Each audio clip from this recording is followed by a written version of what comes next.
Welcome to problem solving session for computational commutative algebra.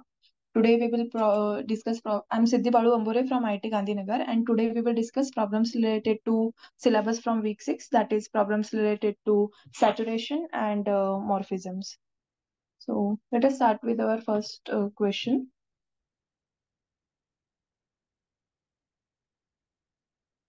So let K be an algebraically closed field and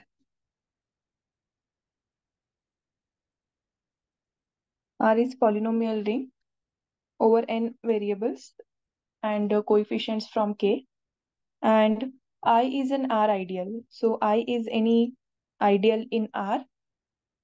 Then the number of irreducible components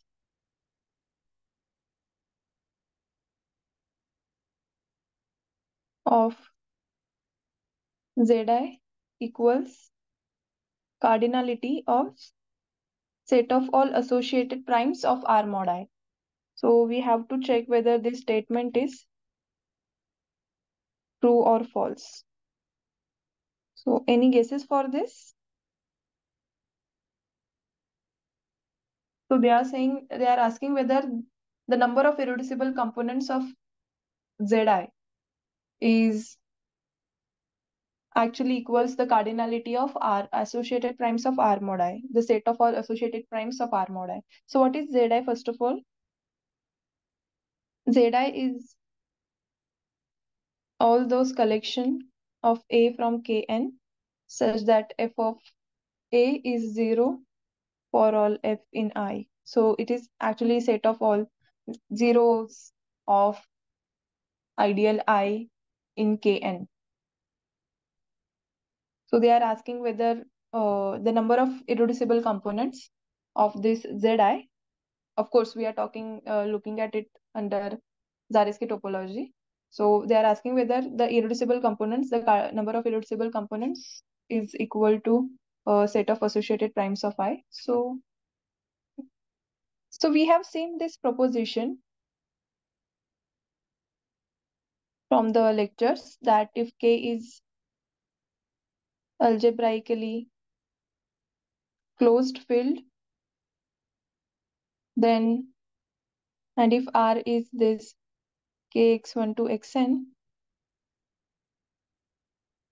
and I is an R ideal,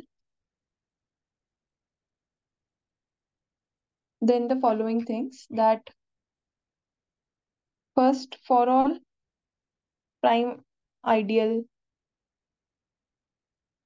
P, Zp is irreducible. So Zp is irreducible means this set of all zeros of this ideal P is 0. And second is that Z of I is union of Zp. P is minimal prime of this I. Okay? And this actually gives irreducible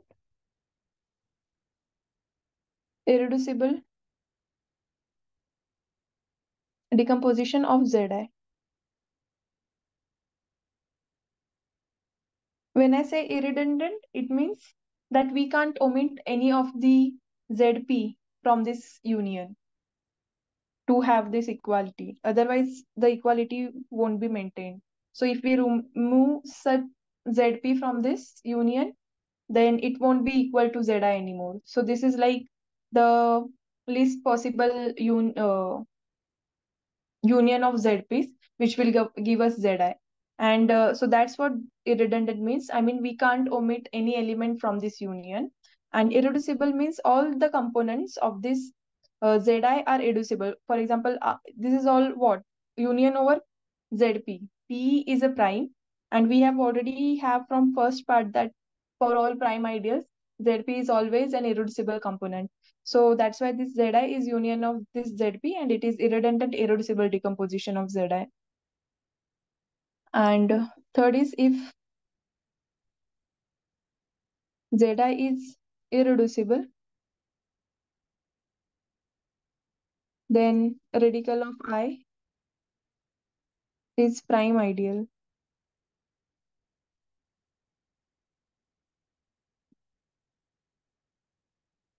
Okay, so they are saying that if Zi is irreducible, then radical of I is a prime ideal. Okay, we can't talk anything about I itself, but the radical of I will be a prime ideal. So this is uh, the theorem which we have, or proposition which we have from the lectures. So clearly for this I also, like whatever here we have, Zi is anyway union of all the Zp where P is minimal prime. So if we have example where the set of all minimal prime is not equal to set of associated primes, then we are done. And this will, I mean, give one counter example for this statement, and that will give us that this statement is actually false. So do we have such example? I mean, we saw this example from last time, if you remember, that if we take R to be kx comma y and I is this x square comma xy, then we know that this is just x comma y intersection x square, and associated primes of, I hope what I wrote is correct,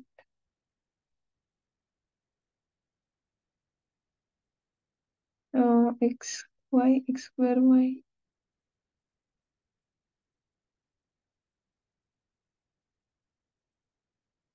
Oh, it's not this, it's x intersection x square comma xy. Yeah, this is the decomposition, and associated primes of R mod I are this x comma y and x. So cardinality of associated primes of R mod I in this case is 2.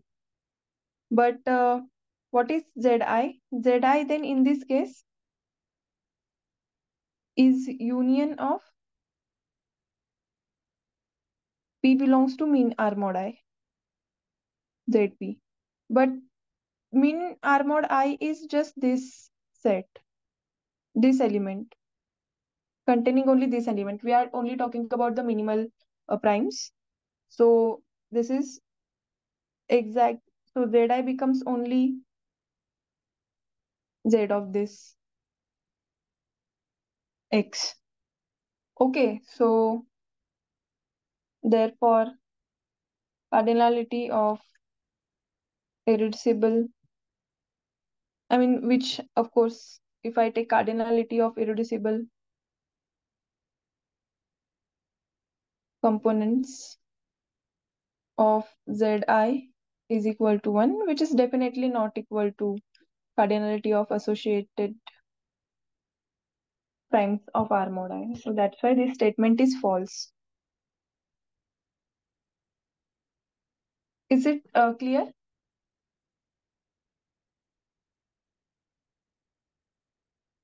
Okay, and you can check that. Here the statement says that Zi is irreducible, then radical of I is prime ideal. Okay, so here we have this Zi is irreducible because Zi itself. So I is not irreducible ideal because we have irreducible decomposition of I. And here Zi is Z of X. So Zi itself is irreducible decomposition. I mean, it is irreducible element. So if we check the radical of this ideal, radical of I indeed is also X. I mean, this is not asked in the question, but since we have good example of I here, which also gives insight for this third statement which is written here. So I need not be irreducible ideal in general, but Z of I could very well be irreducible because if Zi has only one minimal prime, then it will be irreducible. So, and in that case, radical of I is prime ideal. So in fact, radical of I is just ideal generated by X, which is anyway prime ideal. So this is also like good way to understand this third statement which is given here. Okay, so any doubts for this about this third part which I said here? Because in this case, radical of I is what all those are in kxy here, such that r power n belongs to I, and that is only x in this case. Okay, and no other element we can have here.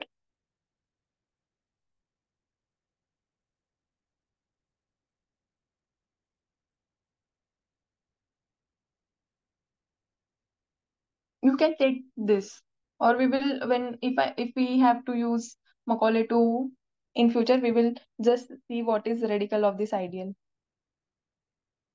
Okay, so that's why this is definitely false. And now, if you have any doubts, please ask. Otherwise, I will move to next question. So next question is that let R be a Noetherian ring and I is an R ideal. Then we have to check whether true or false. That if associated primes of R mod I is not equal to min of R mod I, so then I is not a radical ideal.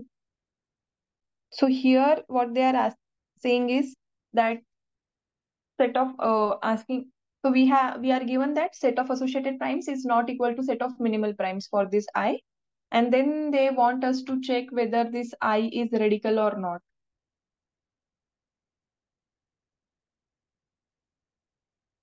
Okay, so can you give me an example of this? So I is not radical means what? I is radical ideal. I'm just writing here for quick recall.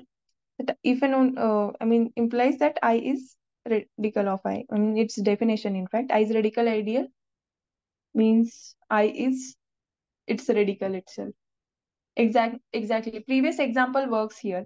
Because see, earlier example for I is equal to x square comma xy. Clearly this mean I was not equal to, oh, not mean R mod I is definitely not equal to R mod I, but again the radical of I is ideal generated by X, which is definitely not equal to I. Therefore, I is not a radical ideal. Okay, so through example at least we can see that I is not radical ideal when this happens. Okay, but can we in general, so this statement is true, I mean as per our examples and everything, but can we prove this?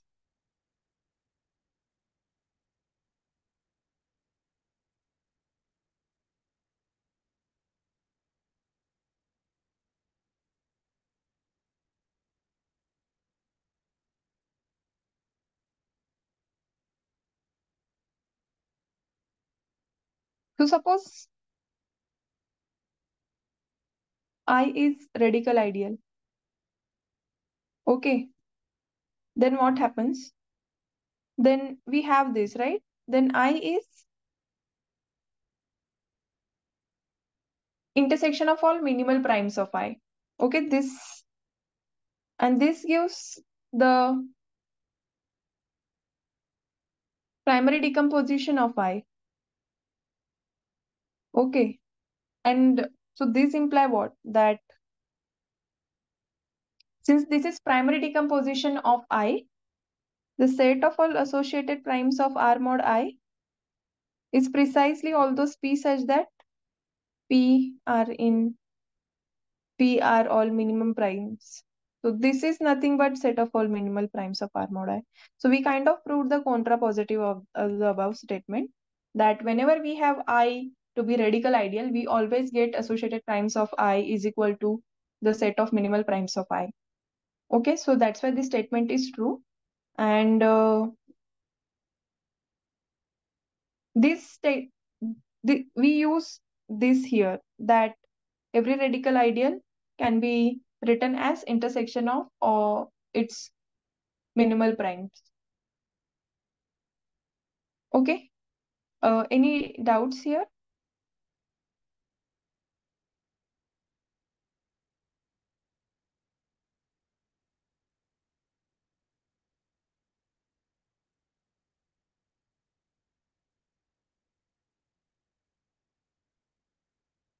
If you have any doubt, then please let me know. So, sorry. So this is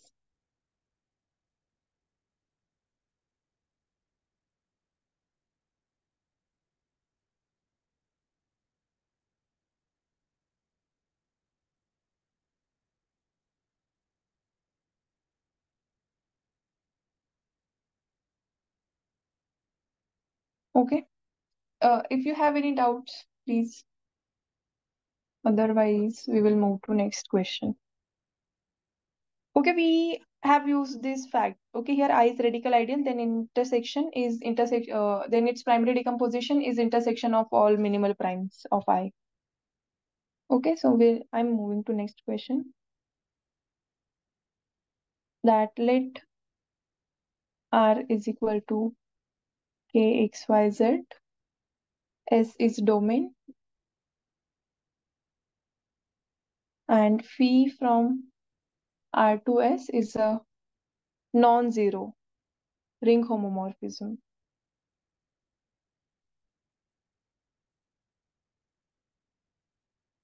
And we are taking I to be kernel of phi.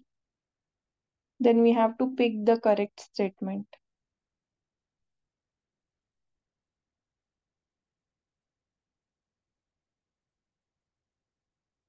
from below. And first part is that I colon X is equal to X comma Y comma Z. I colon X square is equal to X comma Y comma Z. C part is I colon X in, so this is saturation of ideal I with respect to X is I or R. And D part is that radical of I is X comma Y. So any guesses for this? So phi given to be any ring homomorphism from R to S. So it could be any ring homomorphism, non-zero ring homomorphism, of course. So can we conclude any of this, that if phi is any non-zero ring homomorphism from R to S, then we certainly have one of these condition. I is kernel of this phi. Okay, so just since we have saturation here, let me just quickly recall the definition of saturation map. Sorry, saturation ideal. So if R is Noetherian, so in order to define saturation of an ideal with respect to some other ideal, we need to have ring to be Noetherian. Okay, otherwise it won't make sense in general if ring is not Noetherian, because if R is Noetherian, IJ to be any ideals in R, then we can have this chain of ideals, increasing ascending chain of ideal. Therefore, since R is Noetherian, since R is Noetherian, there exists n such that, so this chain stabilizes.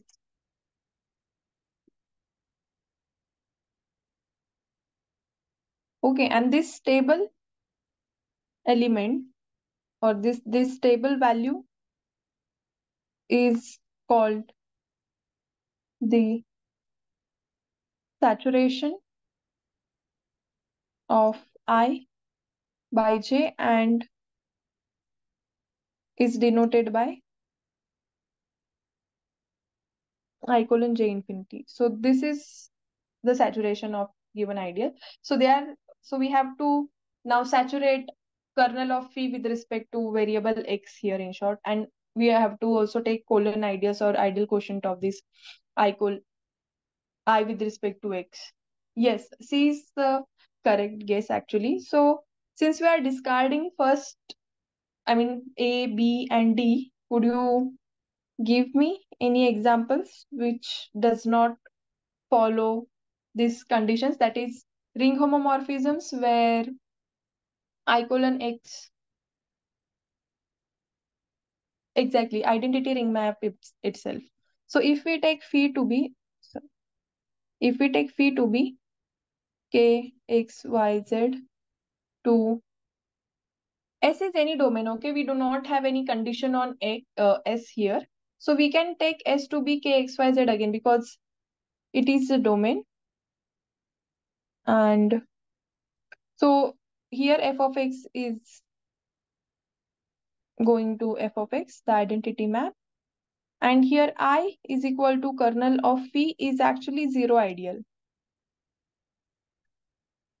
Okay, and in that case, I colon X will be what? 0 colon X, which is zero ideal again. Similarly, I colon X square, which is 0 colon X square, which will again be zero ideal.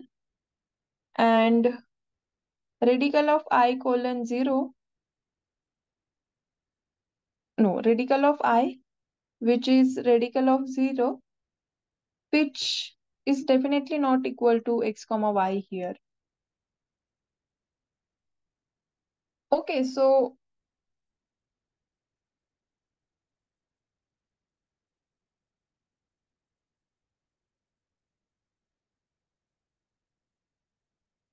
because x comma y is not, so when we are writing this, this is actually nil radical of my ring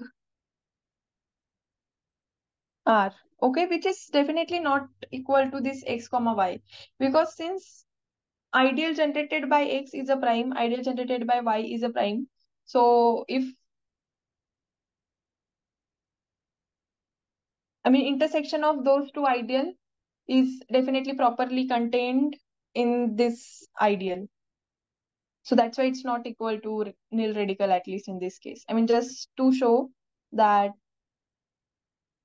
it's not the case here, at least, that nil radical cannot be equal to this, at least. Okay, any doubts?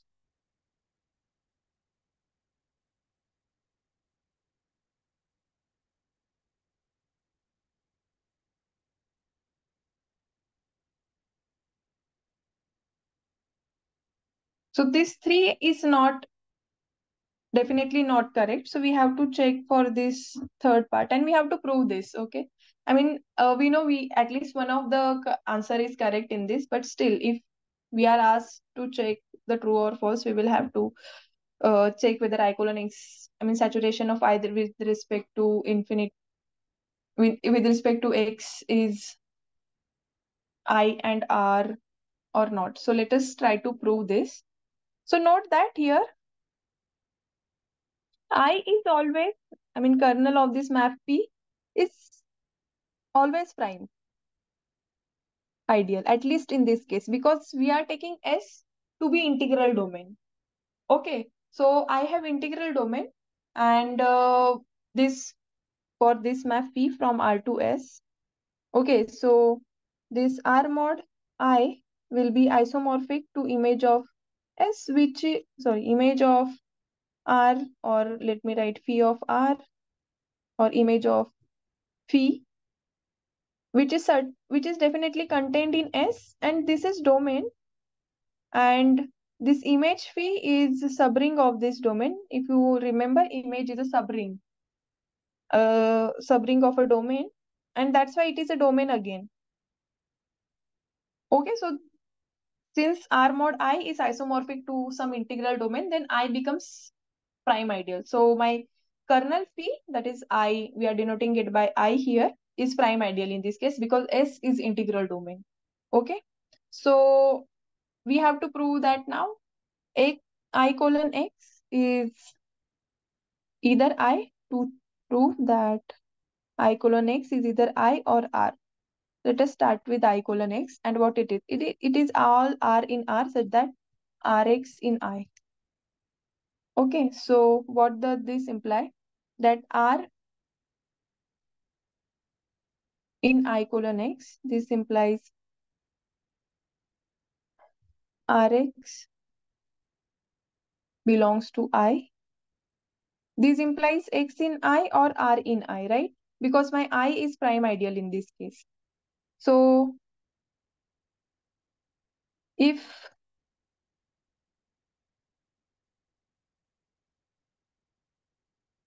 x belongs to I, oops, if x belongs to I, that in that case, I colon x will be R, right?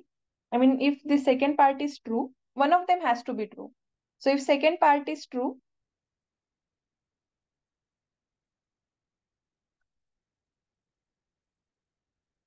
then x belongs to I, then I colon x will be whole ring. And second part is, if x doesn't belong to I, this imply what? That R belongs to I. So these imply that I colon x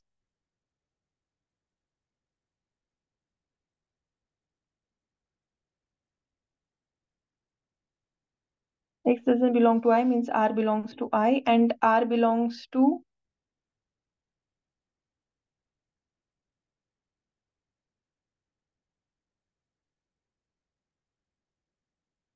this imply I colon x will be I because anyway I is contained in I colon x and now I am taking R in I. Yes, exactly. I colon x will be I in this case. So x is not in I, then R has to be in I, but R I took from I colon x and I is contained in I colon x and now I have an element of I colon x which is now in I. So in that case, this I colon x becomes I. Okay, so this is what happening here.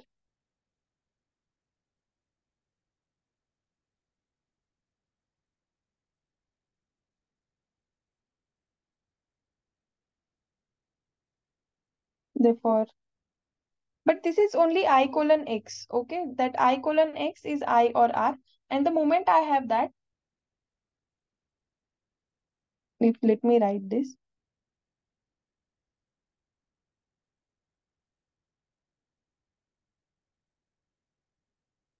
Therefore, if R is in I, that is when I wrote this, I colon x infinity become the whole R.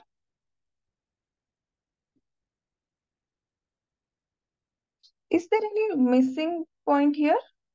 Can you see that I colon x is in R? Either x becomes. But how can we talk about the saturation? That saturation will actually be this thing.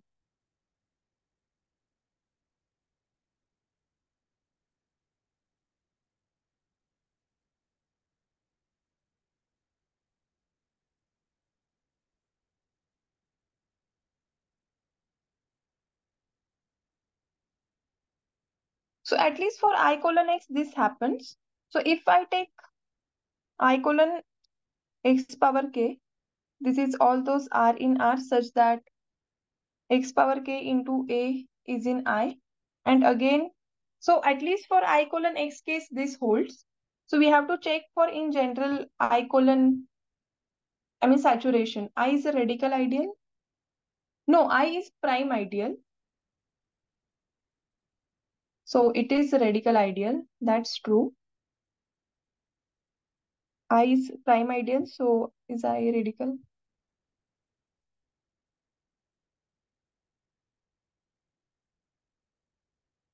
We can't say I is radical ideal, can we?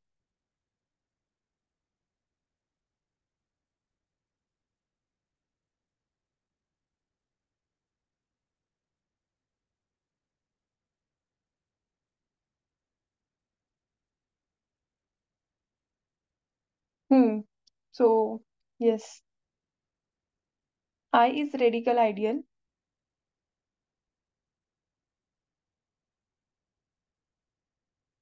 since I is prime ideal. And therefore, even in a power k case, that a power k, yes. So here, when we were taking this, so let me just quickly write that. Yes, what you said is correct, and thank you. I colon x power k, if I am taking, then all these are in R such that a power k into R belongs to I. And again, I will have this R belongs to I colon a power k. This imply either R into a power k in I, then again either R in I or a power k in I. But again, since I is prime ideal, a power k belongs to I implies that a belongs to I. So this happens, and the same argument. Now I have R in I or a in I, and the same argument from here follows that x power k and so on, and we still get this I colon a power k will be either I or I colon a, sorry, x power k. X here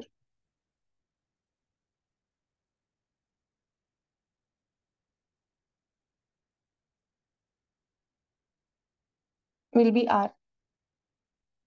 Same argument what we did here in these last two lines.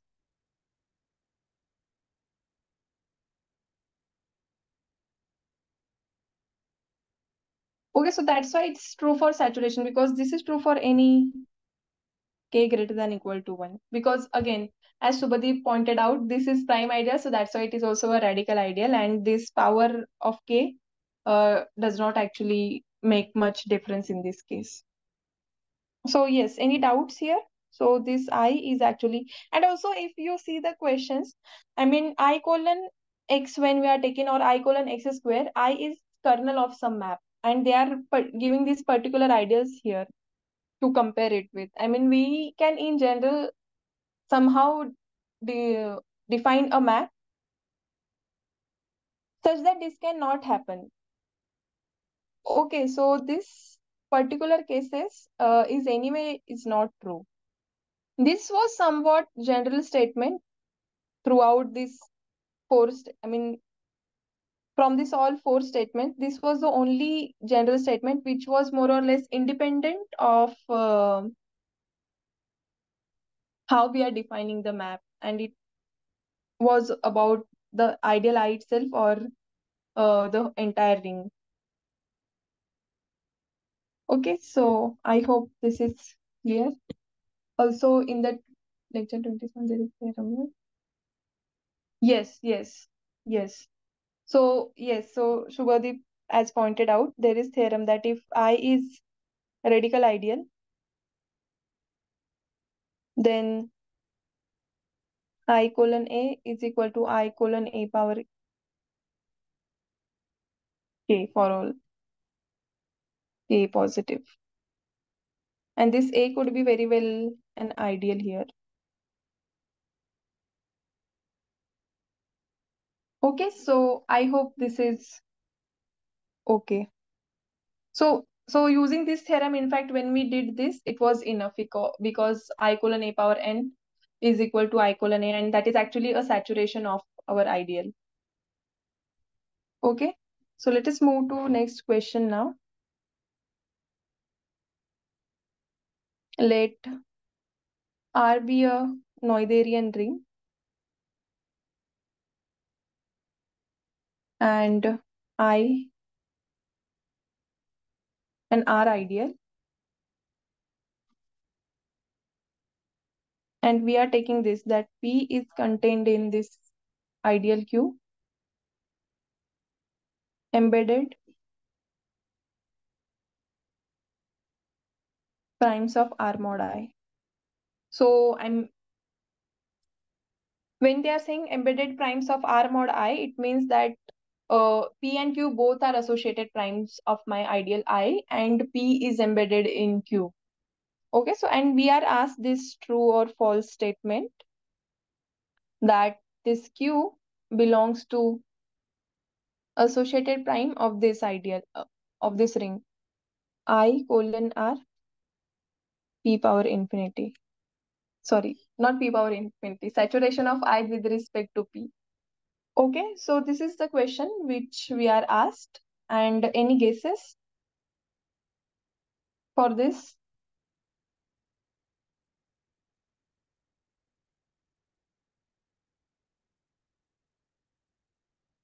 we have this proposition from the lecture, if you remember, which says that if R is Noetherian ring and I and J are ideals, and if P is an associated prime of R quotient ring saturation of I with respect to some ideal J,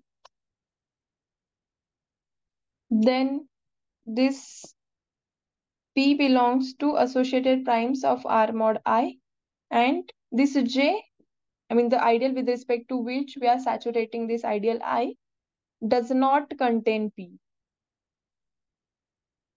Sorry, is not contained inside P. This is the statement or proposition which we have from the lecture. So what is given here? That P is already contained in Q. So in that case, this will never happen, right? Because P is contained in Q, and we have this P is an associated prime anyway given because it is embedded primes of R mod I. Then this P, I mean, this statement is false because if Q was in associated primes of, so if, let me write this, if this Q belongs to this, Q is an associated prime of this R mod P infinity, saturation of I with respect to P, then from above proposition, let me write, from above proposition,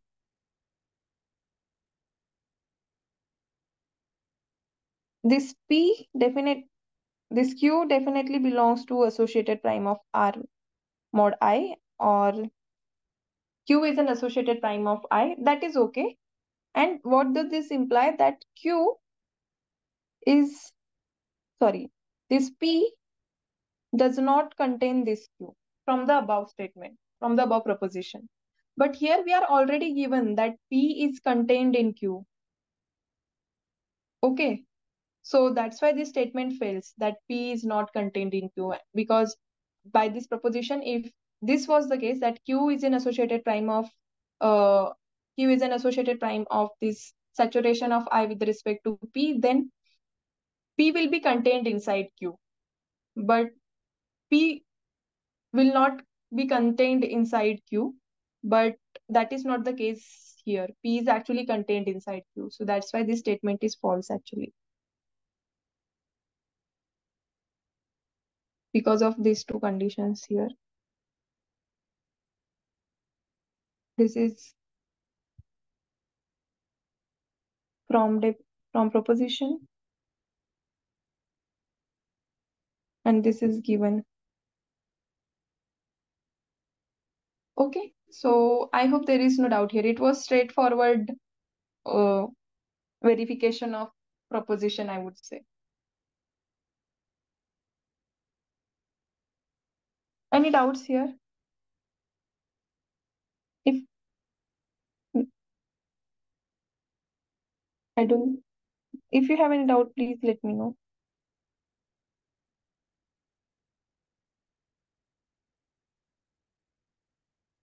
So we have to check whether the statement is true or false. So let R is equal to K x y z, and F is this element z square minus xy.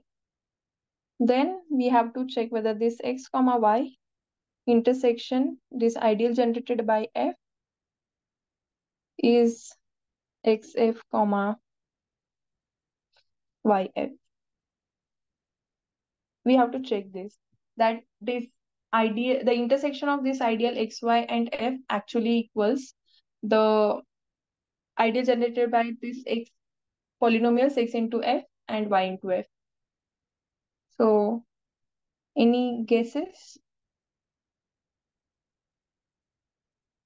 whether this is true or not? So let me write this explicitly, that what they want is that whether intersection this z square minus xy, whether this is equal to x z square minus x square y comma yz square minus xy square. This is what they want to know. So, any guesses for this?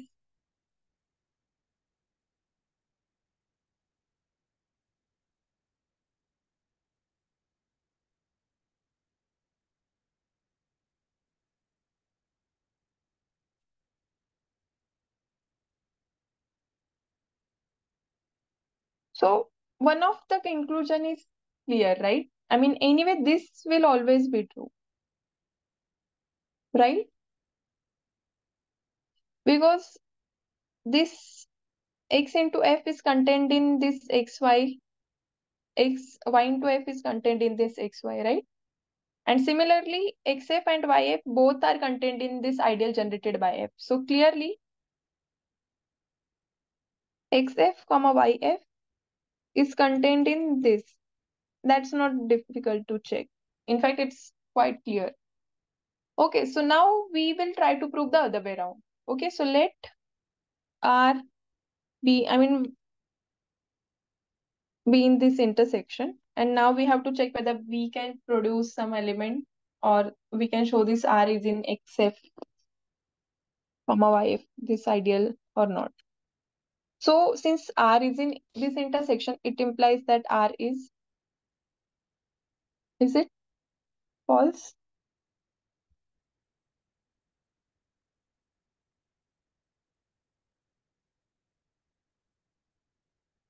Okay, so let us see. So let us, since R is in this implies there exists A, B, C in R such that R is equal to AX plus BY and R is also FC. Or let me just follow the notation the same as I used to avoid confusion. R is AF and BX plus CY. Okay, this is the thing which, I mean, this is from the chosen R which we have here. So if A doesn't belong to this X comma Y, then AF has the term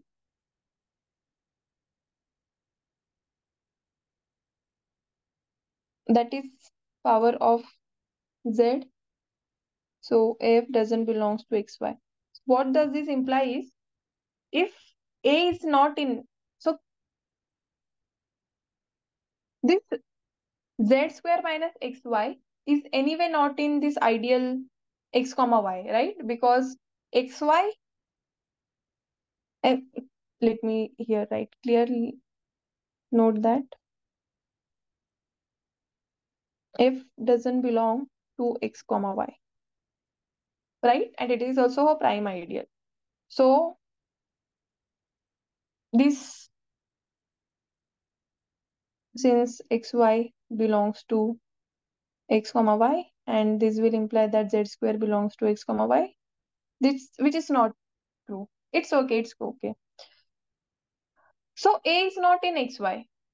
If A is not in XY, then there will be some element or there will be some term. Since this is monomial ideal, each term of some, if a polynomial belongs to monomial ideal, each term of that polynomial belongs to that monomial ideal. So since if we are assuming, so f is anyway not in xy as we are given, and we are saying that af is not in xy, but it is monomial ideal and it is also prime ideal. So af has no term, af has a term which does not contain both x and y. So it will be some pure power of z.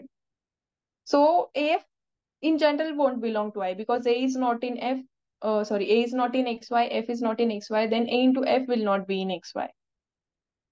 Okay, then that is contradiction, right? Because we saw that this R is AF, which belongs to, I mean, started with this, right? So this is not true. So hence, that assumption that A does not belongs to XY is false. Hence, this A belongs to some, I mean, A belongs to this X into Y. Sorry, ideal generated by X and Y. So this implies this A is some Px plus Qy. Again, this PQ are in my ring R. And then from here, I get that this R is Px plus Qy into F, and it is Pxf plus Qyf. So this implies this R is actually Xf comma Yf. Okay, so element A is in X comma Y. It means I can write it as Px plus Qy. Then R is A into F. So A into F means A is of this form, Px plus Qy. So it is now some P into Xf plus Q into Yf. So it belongs to then ideal generated by Xf and Yf. Any doubts here?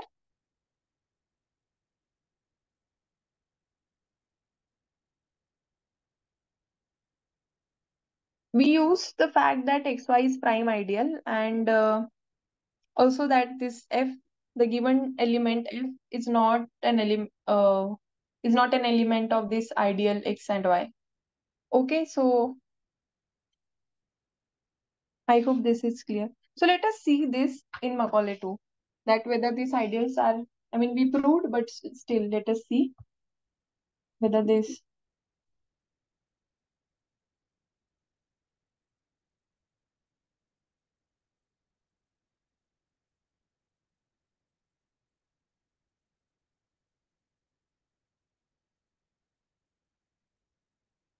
So our ring is R is equal to QQ XYZ.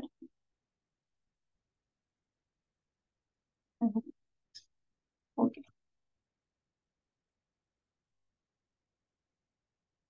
And my, let me give them name. I is equal to ideal x comma y, so that it will be easy to carry forward. And f, no. Or let me call this f is equal to ideal. Okay, not like this. Let us me define this polynomial f is equal to z square minus xy, and j be this ideal f. Okay, so we are talking about intersection of this I and j. Okay, it is this. Let me give this ideal some name. Let us call this P. Okay, and now I define this new ideal.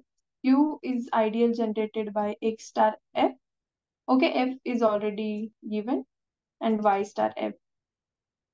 Okay, and if I check whether this P is equal to Q, then it's actually true. So these both are same ideas. I mean, we actually proved it, but also, so intersect is the command which we use to obtain the intersection of ideals or intersection of any two sets in Macaulay 2. And about the radical of that previous ideal, which, yes, previous question, let me clear everything. We had in the first question which we discussed, my R was this ring. Again, I think it was XY, and I was ideal x square comma x star y, and radical of I is, if you see, this is only ideal generated by x, that's it. So if you recall the first question, this is what we had. The associated prime was equal to minimal prime, and radical of this ideal x square comma xy is just the ideal generated by x, which is definitely not. So zi being irreducible does not imply the ideal itself is irreducible, and it certainly does not imply that associated primes is equal to its minimal prime and so on. Is this clear what so the first question was about what we were discussing right now, and this is from the first question which we discussed today, first or second question, where we were asked that if the cardinality of associated prime is equal to cardinality of minimal prime, then I is not, let me just check, radical ideal. If cardinality of associated prime is not equal to cardinality of minimal prime, then I is not a radical ideal. So its contrapositive was, if I was a radical ideal, then associated prime is equal to the cardinality. The set of associated primes and minimal primes is essentially same. So let me stop for this for now. Any doubts, please let me know.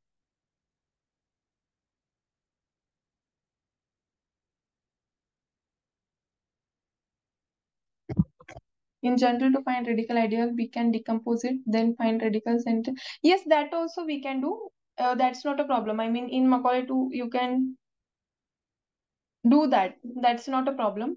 To find the radical of ideal, general to find. Okay, we can decompose and find radicals. Yes, you can do that. So you are saying that you have to find I, then you will find its decomposition, then take radical of each element from that primary decomposition, and then again intersect it. You can do that. That's not a problem because that's the ideal case. But in Macaulay too, we have this command radical of I, and we can directly calculate it. But you can definitely do this. That's not a problem.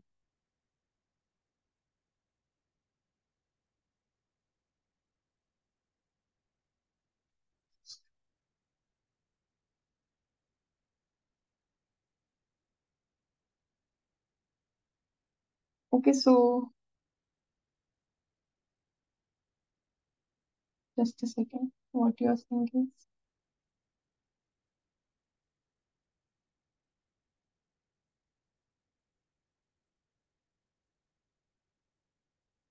yes, it is true. I mean, even in this x square comma xy case also we can do this. We have this decomposition x square comma y intersection x, and when we take radical of both, it is xy comma y, uh, x comma y and x, and intersection of these two ideal x comma y intersection x is actually x. So that is the radical of our original ideal. So yes. Okay, so I hope question is this question is clear. We'll move to next question. Any more questions, or I can move to next questions?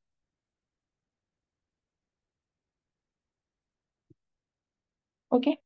So let us see this true or false. If I colon A is I, then they are saying that the saturation of I with respect to A is also I itself. So any guesses for this? This statement was true indeed. Okay. Just to clarify. Otherwise, yeah. So we are now in this question that we have to check whether true or false, that if I colon A is I, then saturation of I with respect to A is also again I.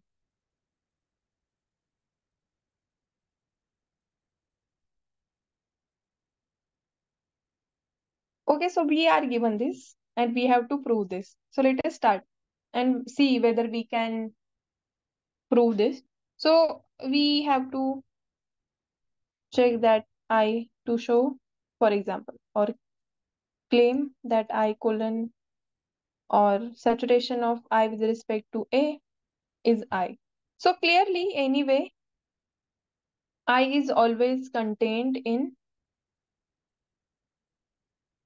its colon with respect to any given ideal. Okay, this is I is always contained in I colon J for all, oops, for all R ideal J. Okay, so this statement is anyway true. So suppose that this I colon or saturation of I with respect to A is not equal to I. Then what does this imply? This is always true. So what does this imply? That I the saturation is properly contained in I colon O. This is always true. This implies that the other way round. Okay, so let some R be in I saturation. Okay, we can always choose such element. Okay, some element which is here but not in I. I mean, for this condition where we are assuming that I is not contained. Okay, so this implies that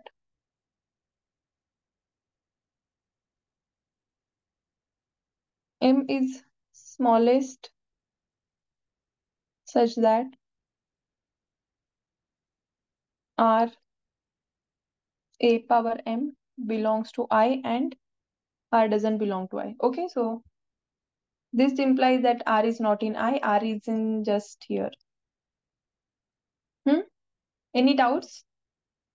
So M we are choosing to be smallest. Then this,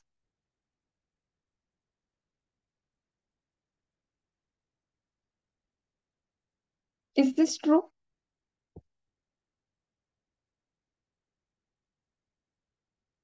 Because I colon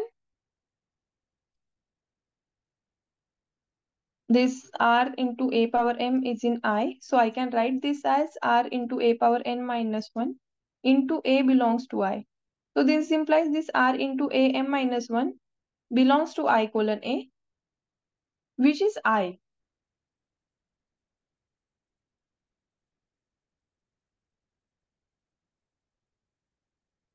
So what does this imply?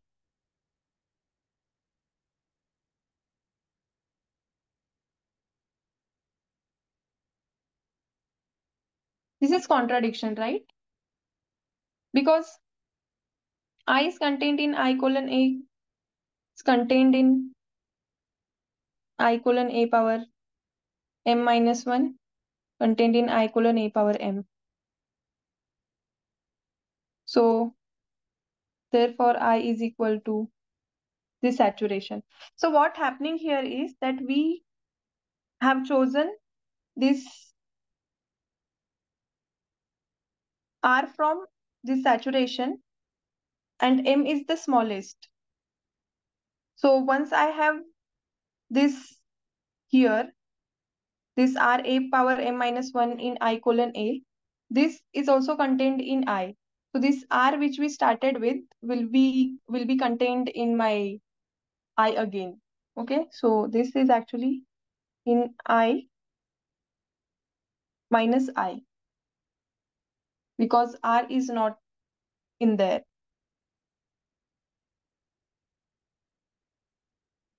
So any doubts here? The contradiction, how it arrived?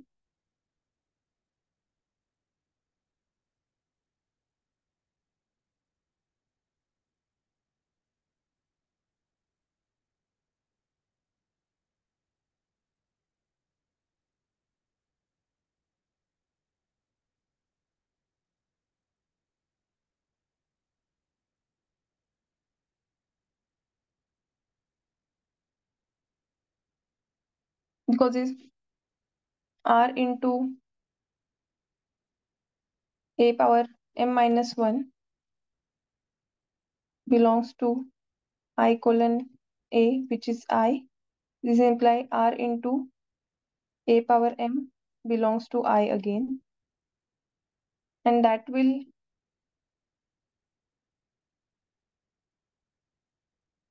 contradict the minimality of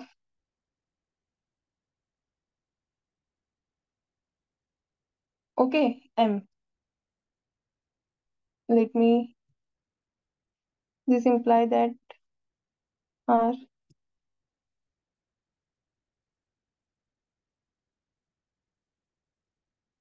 this imply that R into A minus 1 belongs to I belongs to I colon A, which is I.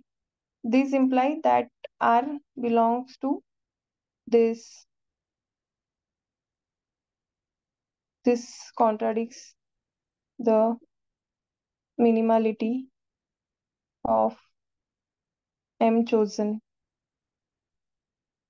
Okay, therefore, no such smallest M can be possible. Therefore, I must be equal to saturation of I with respect to A. Okay, so this M here, which we chose, and again we arrived at this M, which is no more a smallest. So, any doubts here?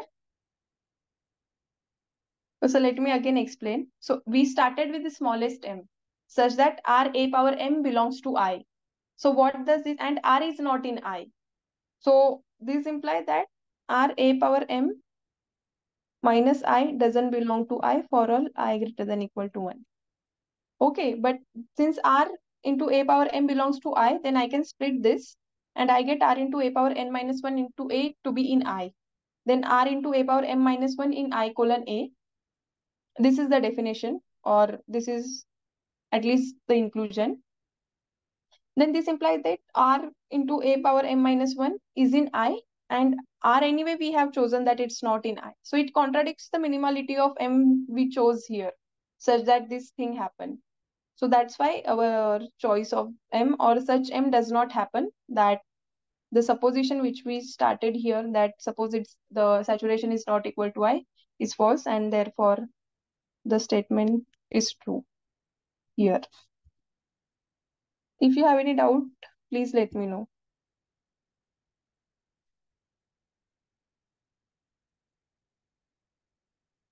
Let us move to next question.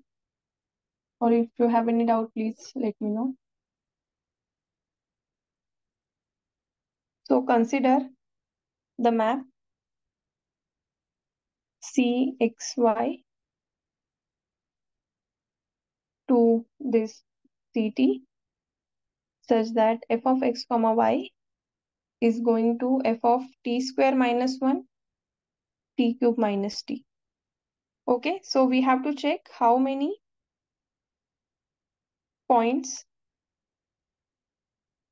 does the fiber over the point corresponding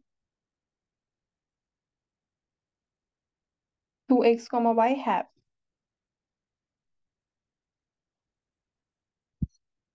And the options are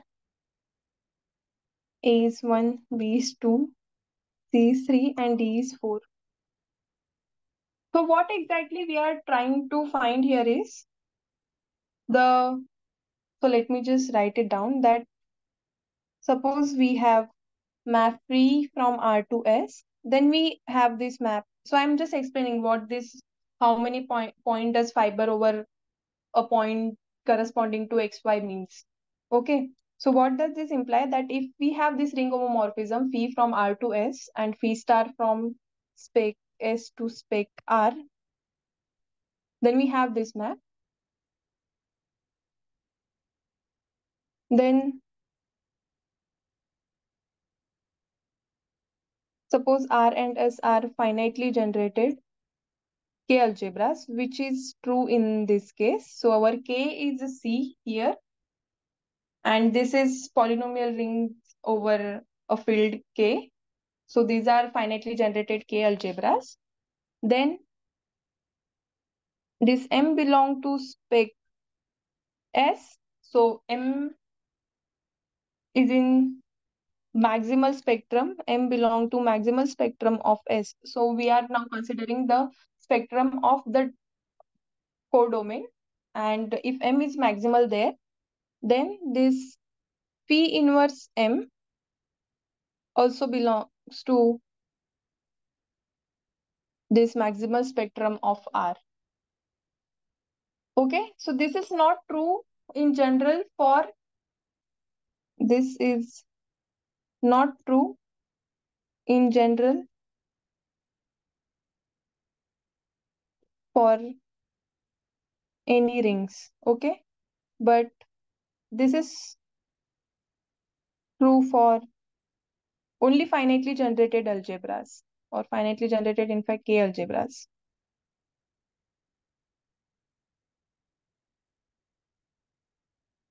So this happens in general. The P inverse of M need not be a maximal ideal. Okay, can you understand this? For example,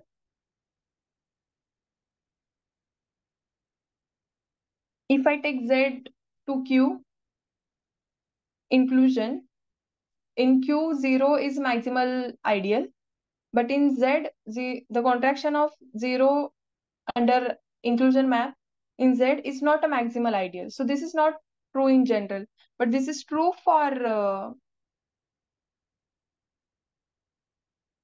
finitely generated K algebras. And why this is true is because so if M is in, so let me just quickly go through this. Yes, exactly. So we will more or less do that.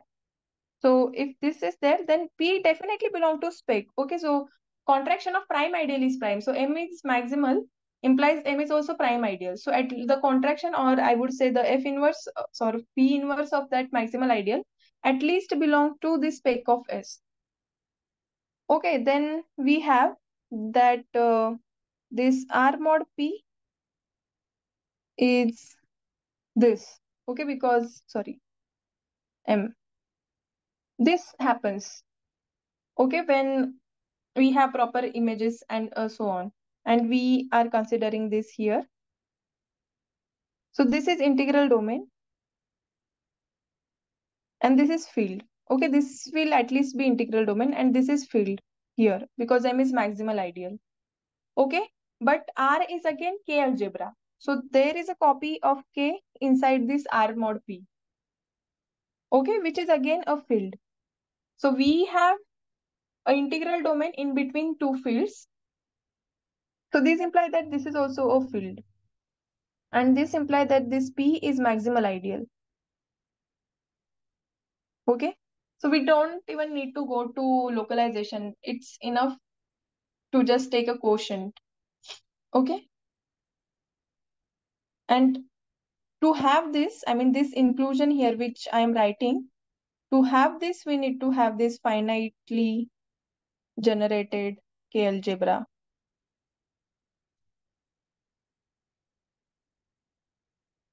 Okay. Okay. A counter example where contrast. Exactly. When we take localization, the primes which we are, I mean, the maximal will be only one in the localized ring, but its contraction need not be maximal in the original domain. Sorry, in the domain part. Yes, definitely. That's the correct counterexample. So, so at least you got the feel that why this, if if we have finitely generated K algebras, then maximal spectrum maps to maximal spectrum under this P star. Okay, so we have to find that when I have this in spec of R, I need to find the maximal primes above this xy in, so let me just, so we have this x comma y here. I want to see how many elements are in kind of pre-image are lying under this phi star map of this xy from maximal spec. So let M belong to this maximal spectrum of CT with P inverse of M is equal to x comma y. Okay, so we are just started with some maximal ideal such that phi inverse of M is this xy. P inverse of M is actually this phi star under spec and so on. So xy extension is contained in M by definition. Okay. So xy extension is what? Ideal, this is definite, this is t square minus e, comma t cube minus t contained in M. Okay, so, sorry, 1. But let me write this, t square minus 1 is into t square minus 1 contained in M. And this implies that this is just t square minus 1 contained in M, right? And this is what? This is t square plus 1, sorry, t plus 1, t minus 1. So this is t plus 1. So this implies this ideal t plus 1 is contained in M, or t minus 1 is contained in M. But these are also maximal primes in KT. So this implies that M is actually t plus 1 or M is t minus 1. Okay, so there are two pre-images, or I can say two maximal ideals lying above this maximal ideal x comma y under this map. Is it clear how this is happening? So we wanted to find like this maximal ideal, how many uh, times are lying above under this spec map.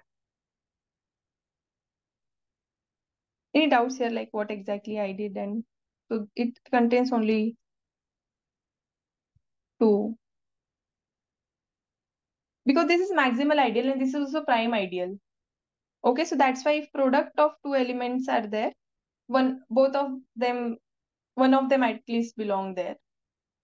And in this case, like, so either t plus 1 belongs here, then M will be t plus 1, and t minus 1 belongs here, then M will be this t minus 1, which we started from maximal spectrum of this CT.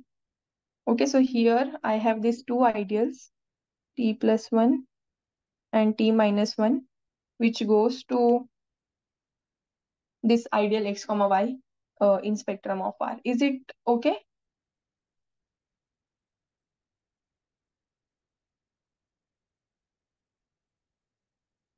This is just basic calculation of ideal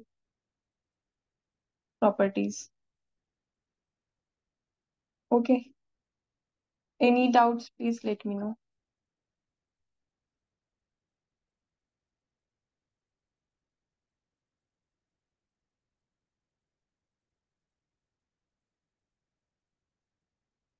If not, then I will move to next question.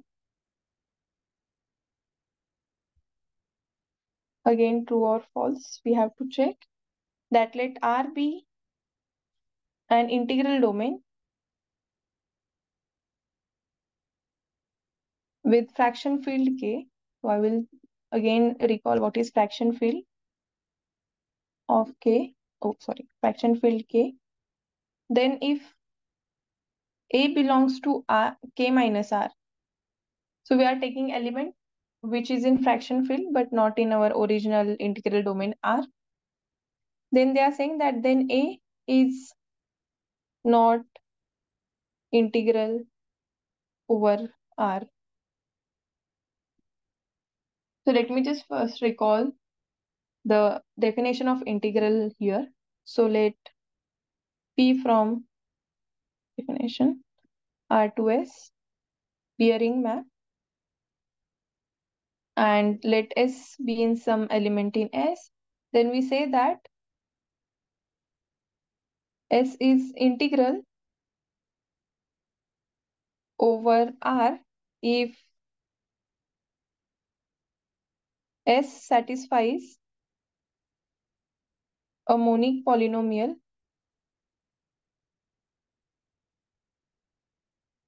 in Rx.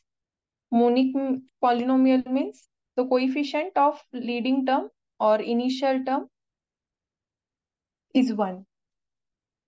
Okay, so when we say this, it implies that there exists R1 to Rn in R such that when we substitute x is equal to s in x power n plus r1 x power n minus 1 up to rn, then we get 0. When I write this 0 is in S. And when I am saying this substitution of this thing, so this is polynomial in Rx. Okay, and I'm substituting S there. So this R to S is just a ring map. Then it need not be inclusion. It could be any ring. For example, this could be ring of, I can say this could be this Zi, and this could be maybe CT, something like this. This is just a ring homomorphism. We can take any ring, any given ring. And this x power n is element in Rx, but when I say that when I substitute this x in S, what I mean is that this phi of S power n, sorry, S power n plus phi of R1, S power n minus 1, so on, this phi of Rn. Okay, so whatever R we had, so this, when I substitute this S here, I need multiplication to be inside S. So this R which I have here, R's are from my ring R, the domain ring R. So this, I take multiplication to be this. So in short, this Ri x power n minus I is actually goes to, not goes to, I mean when I evaluate it by substituting it in, substituting S for X, it is actually this thing. I hope this makes sense. N minus I. Okay, so any guesses for this? So they are saying that R is integral domain with fraction field. So a fraction field of R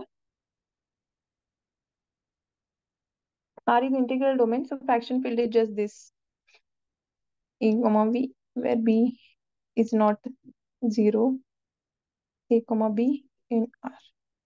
Okay, so this is fraction field. So they are saying R is integral domain, then, and K is fraction field. So any element which is in K such that that element is not in R, then A will not be integral over R. This is actually false. We will see an example. It looks that it is true, but it's not actually, because let us take this example. Let my R be this kt square comma t cube. Okay, and A to be t. And fraction field of this R is kt. So when I'm writing this, that R is integral domain with fraction field K, then A belongs to, then A is integral over R. So when I'm saying this, I mean my R going to, I'm actually doing this R going to fraction field of R, and this map P is actually inclusion in this case. Okay, so here what I'm having is R to this fraction field of R inclusion. I mean this phi and everything which we had, which we used to define integral, it actually now replaced with inclusion, and the multiplication remains same, the what we had in R. I hope what I'm saying is clear to you. Please let me know if not. So fraction field of R is kt, because see, this t belongs to,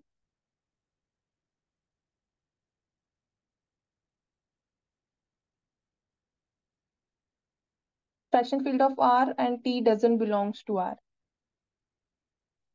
Okay, because what is, if I take this t cube by t square, then which is t, which belongs to fraction field of R in this case. Okay, so let me write again. This fraction field of R is all those a comma b such that a comma b in R and b is non-zero. Since we are in integral domain, I'm just writing this. So this t definitely belongs here because it is this t cube by t square. So we have this element t such that it is in fraction field of R, which is given name k in this case.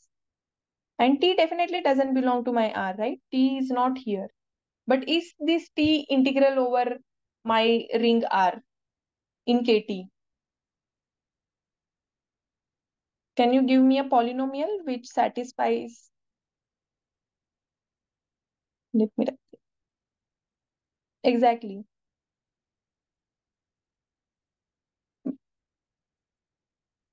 This x square minus t square is, let me write this. T satisfies the polynomial, monic polynomial, in fact, x square minus t square. Okay, therefore t is in k minus, therefore t is integral over R. Okay, the coefficients of this polynomial are from this ring R. So this t is integral over R. But definitely this t is such that it is in fraction field, but it is not in my original ring which I started, but it is still integral. So what they are claiming here is wrong, that if A, then it is not integral over R. It's not actually true. Okay, any doubts?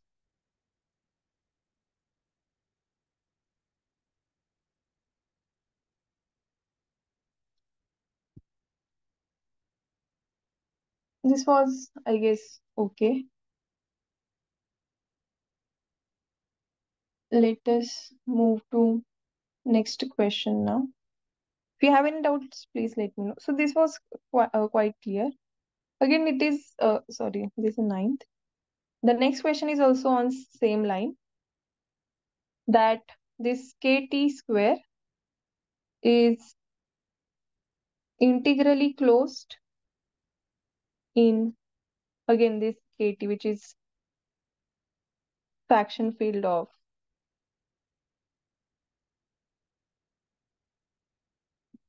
kt.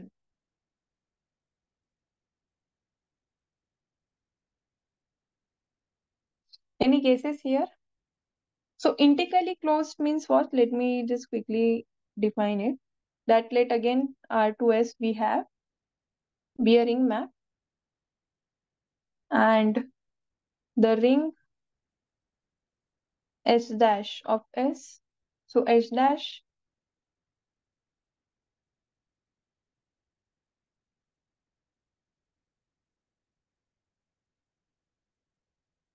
this forms actually a ring.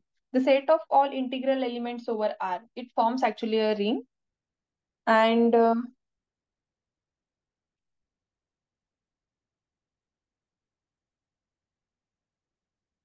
contained in S of elements integral over R is called the integral closure of R in S. So it is collection. So when I say the integral closure of R in S, so I take all the elements from S which are integral over R. Okay. So, and we say that if R in S, if we have R in S, then we say that R is integrally closed in S if this S dash, the set of all integral elements of R in S, is actually equal to R itself. Then we say that R is integrally closed in S. So is this kt square integrally closed in kt? Or this kt square is integrally closed in fraction field of kt here. Is this true? When I say integrally closed, means if I have any polynomial from this kt square with coefficient from kt square, their roots will always be in kt. That's what it means.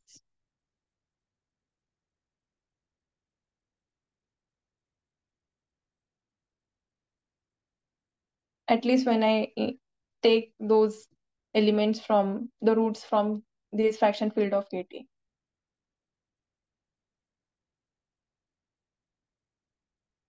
And it's again not true, okay? Again, this is not true because we can use the same example that we can take t is integral over this kt square, because again this polynomial x square minus t square satisfies no, the polynomial has, let me write, the element t in kt satisfies the monic polynomial x square minus t square. Therefore, this t is integral over r in kt, but t doesn't contain, is not contained in this kt square. Therefore, this kt square is not integrally closed.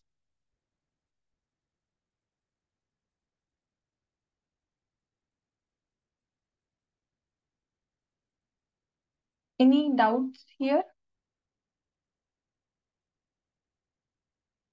that why it is not integrally closed? Because we have again a polynomial which satisfies, which is satisfied by this element t, which is not in our given ring kt square. Okay, so that's why again this is not integrally closed in kt. Let me move to next question. Okay, so let K be a field and R be a commutative ring, and K is algebraically closed.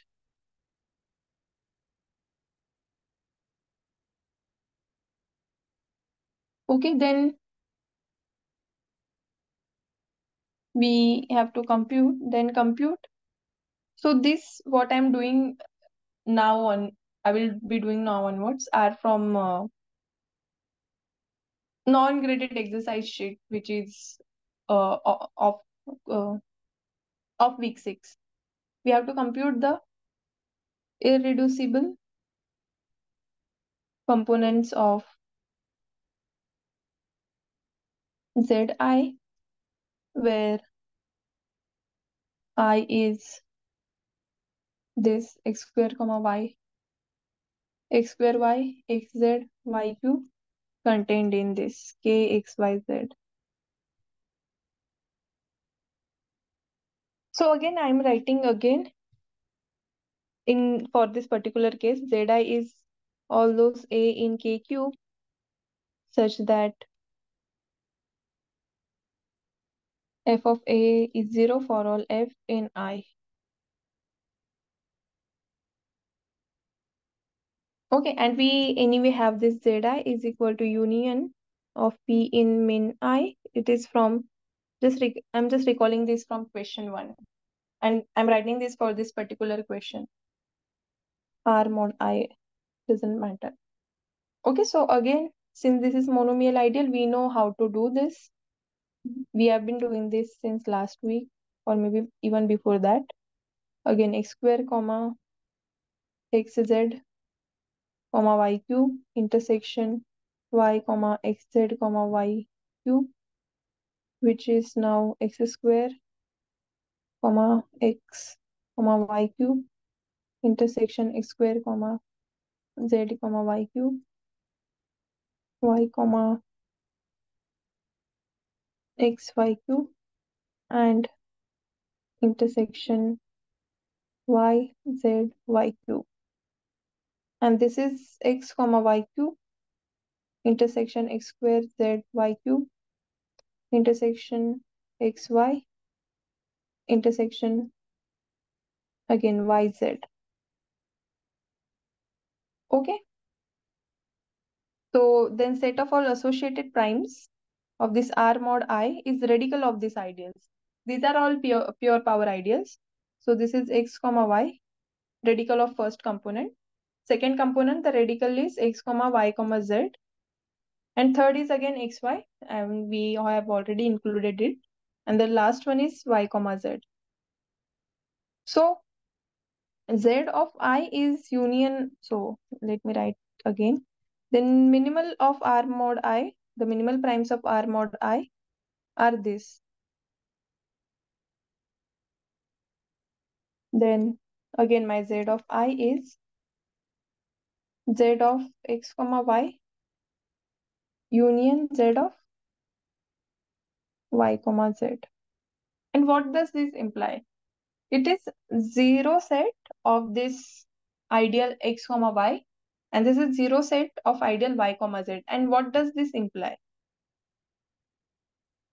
And what does this mean in if I look at K3 maybe? Exactly, XZ plane. So it is actually this. When I write this like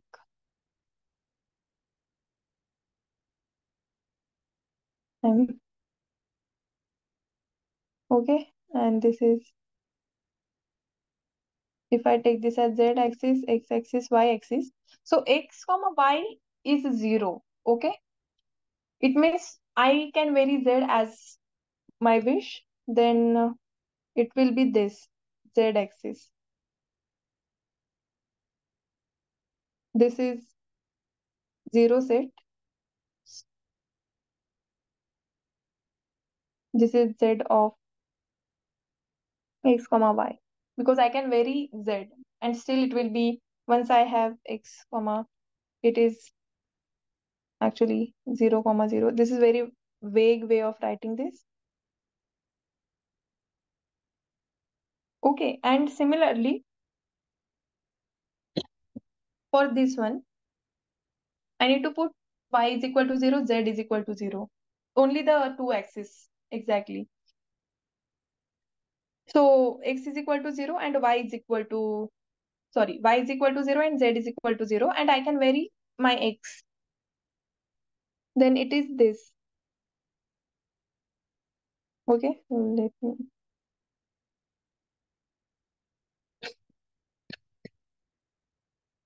So this is again.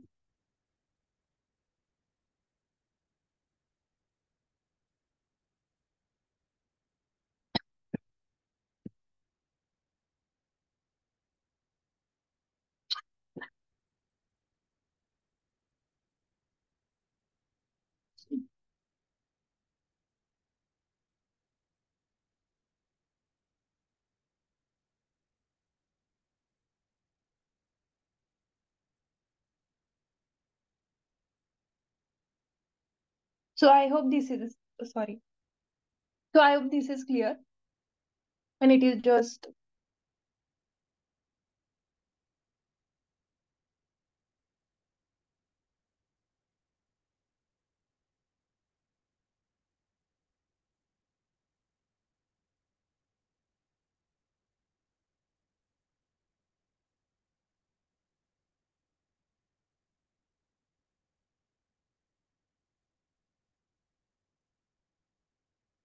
any doubts now that we know. So that's what actually it means. So we have to find the minimal primes of given ideal I.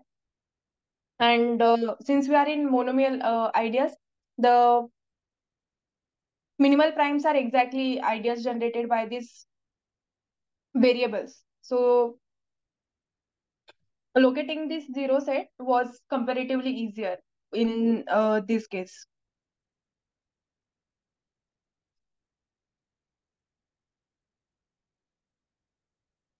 Is it okay? At least I mean, this is not very good way of writing this, but just to get an idea like how the zero set of this ideal look like. Okay, so I will move to the next question. Any doubts here? Please let me know.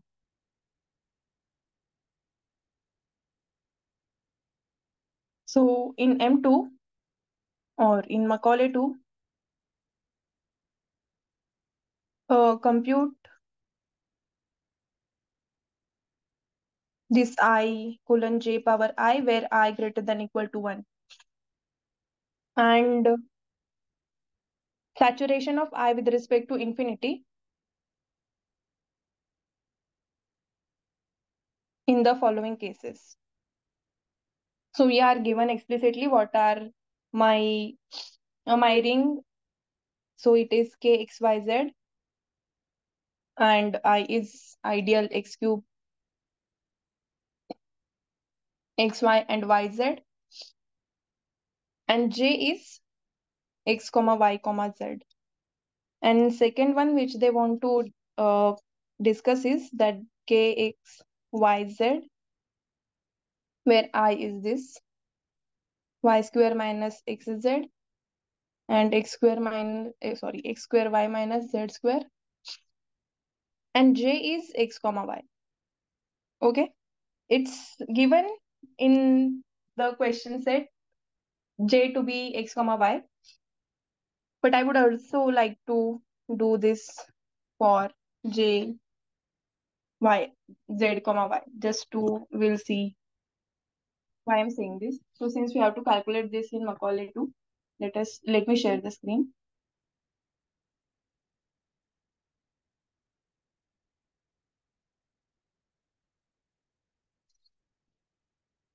Okay, so I need to let me clear everything. R is my three variable polynomial ring.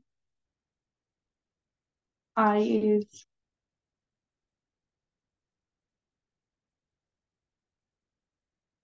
x cube, x star y and y star z, first ideal. And my z is just this maximal ideal x, y, z in. Okay, and they are asking us to see what I colon j is. It is this ideal. And I colon j square is, let us see what is it. It's the same ideal. So I have I colon j equal to I colon j square. And the moment I have this, I can conclude that it is the saturation. And this is the code for saturation to calculate saturation of I with respect to j in Macaulay 2. So saturate I colon j. It is exactly the same ideal, yz, xy, and x cube.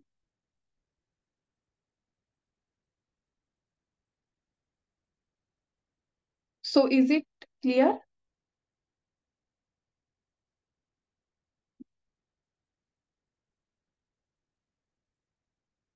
So that's how we have to calculate. Let me just check for a few more, just to be sure. It is still the same. And now let us go for our next.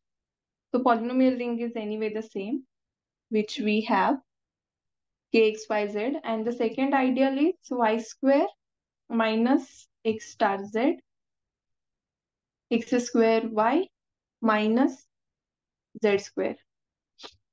Oops. X square into y. Okay, x square into y minus z square. So this is my second ideal. And j they have asked to look for is this x comma y. Then again I colon j is the same ideal. Again I got the same idea. So definitely I colon j square will be again the same, hopefully. Or let us check. It is the same ideal. So we got I colon j is equal to I colon j square. So as we can see the saturation of I with respect to J is the same ideal, again I itself. So that's what they wanted us to see. But now if I take J to be this ideal, Z comma Y, it's ideal, Z comma Y, and let us see what it gives. Now I colon J, it has this extra element, x cube minus yz, which was not there in this I. Okay, so since, so let us see, and what is I colon J square is.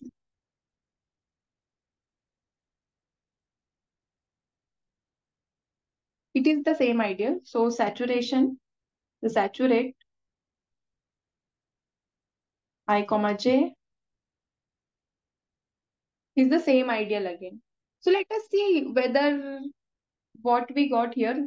So when I have this I colon J is equal to this, so I is anyway contained in I colon J. So I need to check this whether this x cube yz, which I have gotten here, I mean, can I really express it as, so when I multiply this, so J is what?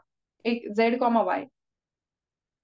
So when I have this, that I colon J is this ideal and it contains this x cube minus yz, it means Z into this element belongs to I, and also Y into this element belongs to I. Okay, and let us actually calculate this. So for now, you got the idea how to actually calculate saturation of an ideal in Macaulay 2. This is the code. If I'm just highlighting it for now. So using saturate I comma J, please remember the order. Order changes and it's something different. So let me just,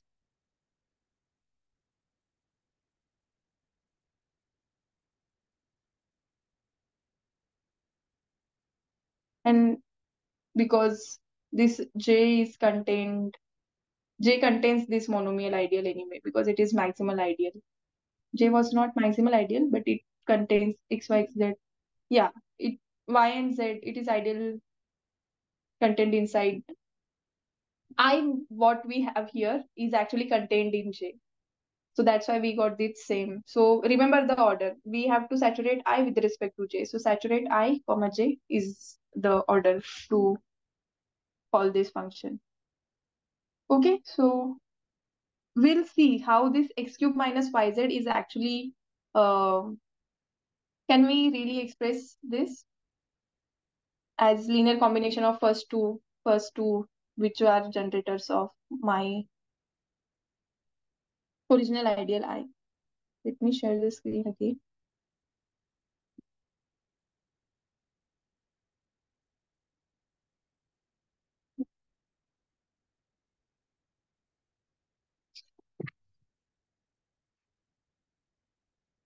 So we have to check that we got that I colon J is this I comma x cube minus yz, right?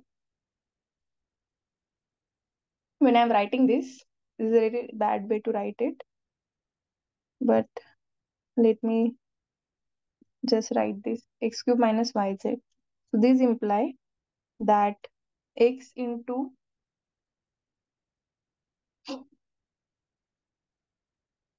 this J was Z comma Y. So I have to check whether Z into this x cube minus yz belongs to I and Y into x cube minus yz belongs to I. And when I have this, can I write? So these are the minimal generators x into Z of my ideal I. So this Z x cube minus yz, this is what x cube Z minus yz square. And I need x cube Z, right? So if I multiply this by x square here, x square into this second element, let me take minus xz, and I have x square y square. So if I multiply this by y, then I will again have x square y minus z square. And you can see that this x square y square get cancelled, and what is left is actually this x cube z minus yz square. And so this element actually belongs to I colon j, and similarly minus yz is, we can write it as x, which is x cube y minus y square z. So x cube y can be obtained by multiplying this, the first term. So I'm focusing on the first term which I need. So I will multiply this x square y, x into x square y minus z square. And I have xz square. And then again I have xz square term here. So z multiply by this xz, and this gives me x cube y, this xz and here xz square get cancelled, and I am left with y square z here. So this colon is actually satisfying, and we have seen in this case this I colon j is properly contains my I. So is it clear? This exercise was just to get hold of how saturation works in Macaulay 2. When I say this, I mean to see, get acquainted with the code for saturation in Macaulay 2. You can try this for many different uh, I and j, and see how their saturation works. And so now I'm moving to next question. Any doubts here?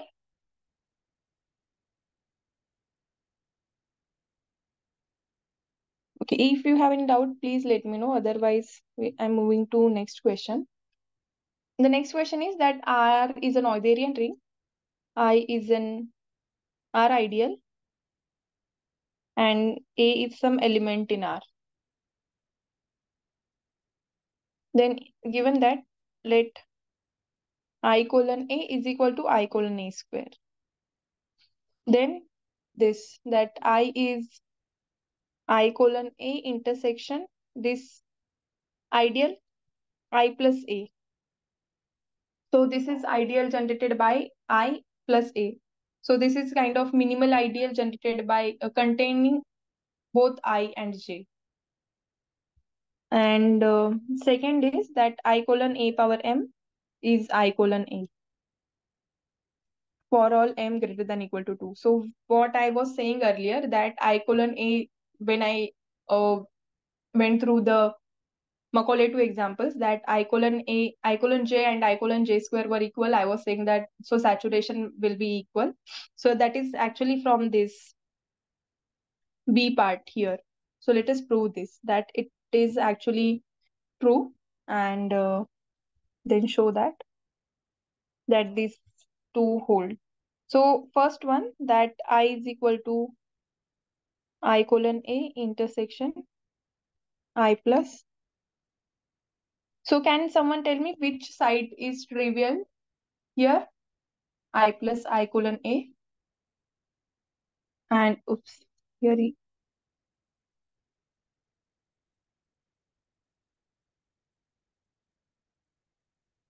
left and right, right? Because anyway, I is always contained in I colon A, and this is some ideal which contain both I and ideal generated by A.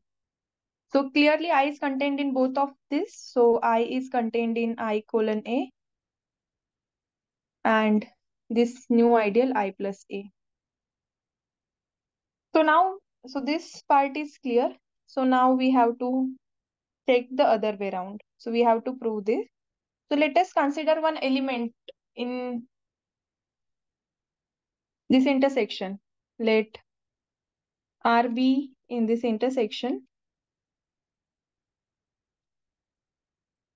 plus A.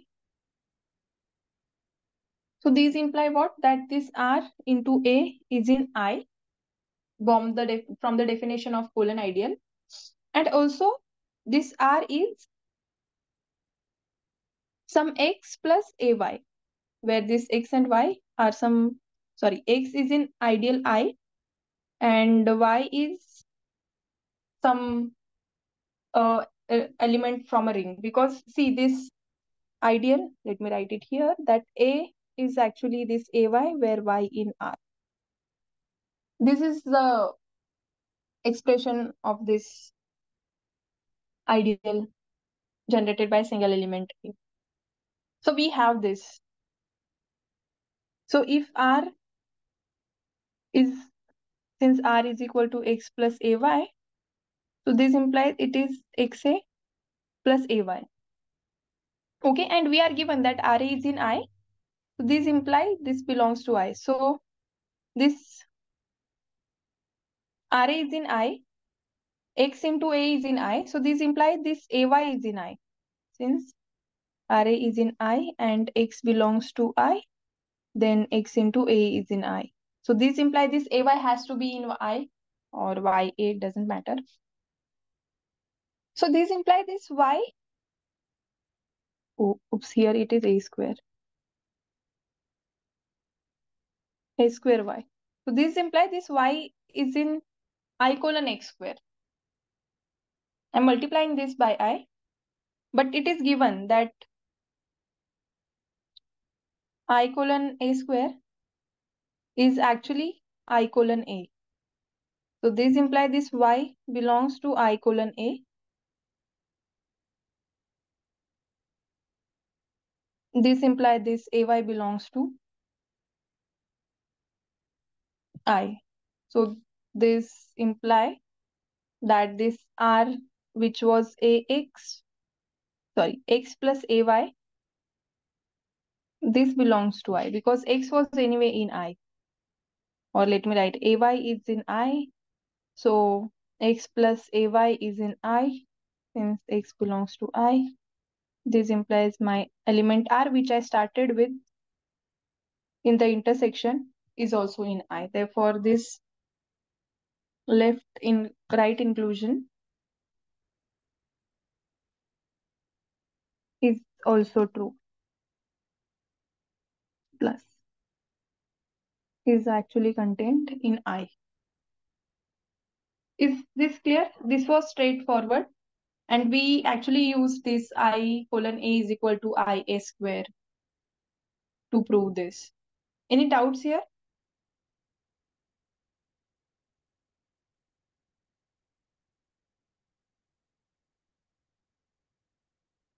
If not, then we'll move to next part, B part. So given that I colon A is equal to I colon A square, and to show that I colon A power M is actually I colon A for all M greater than equal to 2. Okay.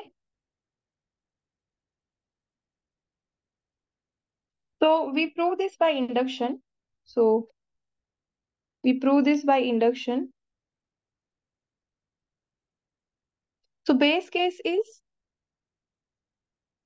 M is equal to 2, right? But it is anyway given that I colon x square is I colon A. This is given. So therefore, base case is clear. Okay. That's not a problem because it's anyway given. I colon A square is I colon A. So let us assume that I colon AM minus 1, it is I colon A. Okay, and we will show that to show for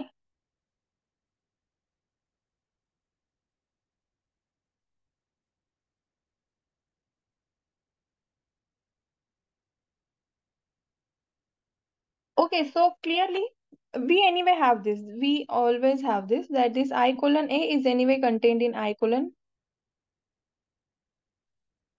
M, A power M. So let us start with some R in I colon A power M. We are kind of proving the other inclusion. So R is in I colon A power M. This implies that R into A power M is in I. So it is more or less the same condition which we have been, so a power m into a. Yes, yes. I mean, this is what we do in earlier case also when we try to prove the radical case, if I remember, where Subhadeep had suggested then since I is a radical ideal and so on. This, yes, where we had the ring map and we were saying that if I is a kernel, then I colon x is either kernel itself or the whole ring. It's the same. It's the same argument which we are doing here. R into a minus 2. Now a square is there. So this is what I have here. R into a m minus.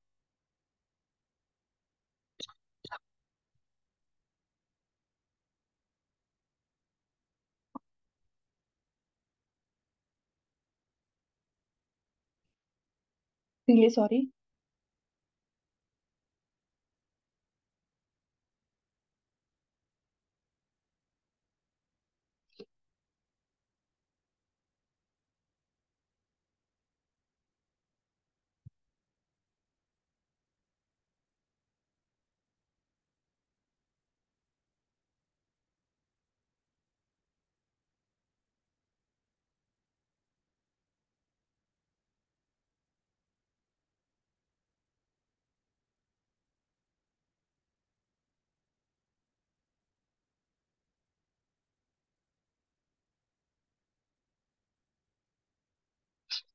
So we started with the R in I colon a power m, and we finally concluded that R is in I colon a. And from this part and what we proved here,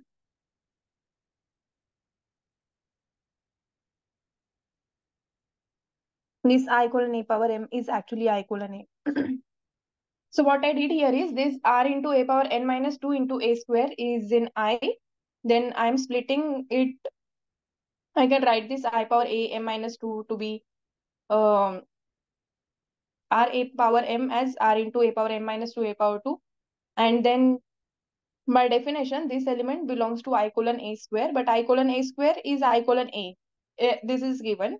So I have this R into a m minus 1 belong to I colon a. And then by this, when I multiply this by a again, R into a m minus 2 belongs to I colon a means this element into a belongs to I, which is R into a m minus 1 is in I. But by this, I can, I mean, the definition, I get that then R belongs to I colon a m minus 1. But I colon a m minus 1 by induction hypothesis is I colon a. Here we have assumed it. Okay, so by induction hypothesis, we have this. And but since R we started with I colon a power m, and I got this R to be in I colon a power m minus 1, which is from induction hypothesis is equal to I colon a. I got this R to be inside I colon a. So therefore, these two are actually equal. I hope this is clear. So this was second part. And let us now move to next question now. This is final. I mean, it won't take much time, but let us do this. That R is a Noetherian ring and I is a radical ideal. So radical ideal means I is, it's radical. Then for all A in R, so I'm taking element A, which is in ring R but not in ideal I. Then for all such A in R minus I, then I colon A is radical ideal. Okay, because see, if A is in I, then I colon that A is whole ring. So we don't want to do anything. I mean, that's not a very good case, but We are taking this A not to be in R, not to be in I, to have some non-trivial things. So I is a radical ideal. So we need to show that radical of I colon A is I colon A. So let R belongs to radical of I colon A. So this imply R power n belongs to I colon A. So we have to, so what is our claim? That R actually belongs to I colon A, because anyway, this inclusion is always there in case of radical ideals. So we are now doing the other way around by default. So R power n is in I colon A. This imply, and this is the argument which Subhadeep again had suggested regarding the radical ideal, that since I was a radical ideal there, we could do this. A power n is in I. This imply, but I is a radical ideal.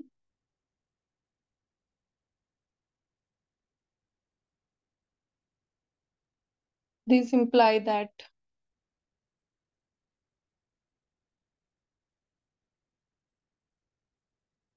Ra belongs to I. So by definition, R belongs to I colon A. So we started with some element in I colon A, sorry, radical of I colon A, and we obtained that it is, so therefore radical of I colon A is contained in I colon A, therefore. Okay, any doubts here?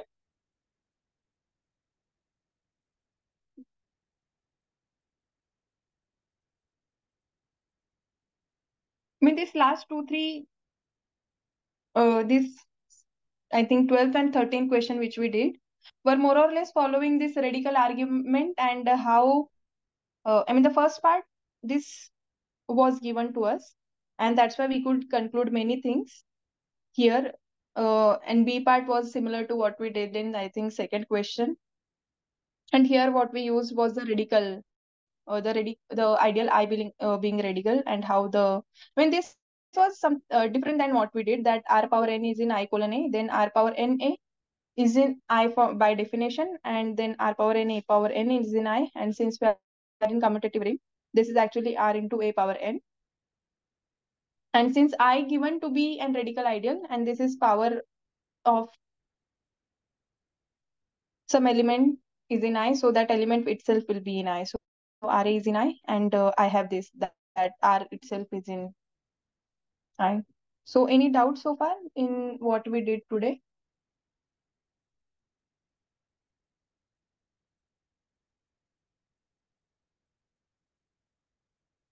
Or any doubt in general from I'm facing difficulties in localization? Okay, so localization, I mean, did you go through the Athiya MacDonald third part? I think uh, the chapter of localization. I think it's in third chapter. You can go through that, and also the book by Matsumura, Commutative Ring Theory. That is also a good book. So you can go through those two books to understand the localization. Yes, I mean, localization is a bit tricky if you have not yet, I mean, to study for the first time. But you can follow those two books. And if you face any doubt, please post the question in forum, and we will try to uh, answer those. Like if you have any specific doubt in understanding that material related to local rings or localization of a ring. And if I come across any material apart from these two, I will definitely post it in the discussion forum. And you can say, I mean, if you please go through those, at least the Matsumura and Tia MacDonald book. And if you find that difficult, then I will suggest something else if you find that difficult. Uh, is that okay? Okay. So if there are no more questions for today, and then we can stop here. And I hope it was not a, and the material will be available by uh, tonight, the notes and the video lecture recording of this lecture in the portal. Yeah. Thank you.